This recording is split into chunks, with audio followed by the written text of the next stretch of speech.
Hello everyone, ఏంటమ్మా sudden గా చదువు మీదకి దృష్టి మళ్ళింది? అంత సుదీర్ఘంగా కూర్చొని పుస్తకాలన్నీ ముందేసుకుని కూర్చొని చదివేస్తున్నావు, ఏం చదువుతున్నావేంటి అనుకోకండి. ఈ ఇంట్రెస్ట్ నేను చదివేటప్పుడు పెట్టుంటే ఈ పాటికి ఏ ఐఏఎస్ ఐపీఎస్ ఎంబీబీఎస్ ఏదో ఒకటి అవుదనేమో అండి. బిల్డప్ ఎక్కువ బిజినెస్ తక్కువ అన్నట్టు మేము చదివిన బిజినెస్ తక్కువ గానీ మా వారి బిల్డప్ ఎక్కువైపోతుందండి. ఎలాగో అని ఎక్కువగా ఆలోచించి బుర్రపాటు చేసుకోకండి, నేనే చెప్తాను రండి. మేమేదో చదివి సాధించేస్తామని చెప్పి మా వారు మాకు మధ్యలో ice creams, cool drinks, milk shakes, cold కాఫీలు ఒకటా రెండా అడక్క ముందే అన్ని తెచ్చి పెడుతున్నారు.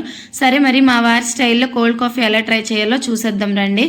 ఫస్ట్ ఆఫ్ ఆల్ ఒక మిక్సీ జార్లో 2 to 3 ice cubes, 4 to 5 table spoons coffee powder, 6 to 8 table spoons చీని వేసుకుని చక్కగా థిక్ పేస్ట్లా చేసి సైడ్ పెట్టుకోండి. అలాగే ఫ్రిడ్జ్లో పెట్టిన చిల్డ్ మిల్క్ ఉంటుంది కదా, చిల్డ్ మిల్క్తో మనకి థిక్నెస్కి సరిపోయినట్టు, మన స్వీట్నెస్కి సరిపోయినట్టు అడ్జస్ట్ చేసుకొని కోల్డ్ కాఫీ సర్వ్ చేసుకోవడమే, అంతేనండి. చాలా సింపుల్ రెసిపీ. అలాగే ఈ ఐస్ క్రీమ్ మిల్క్ ప్రొడక్ట్స్తో చాలా బాగున్నాయి.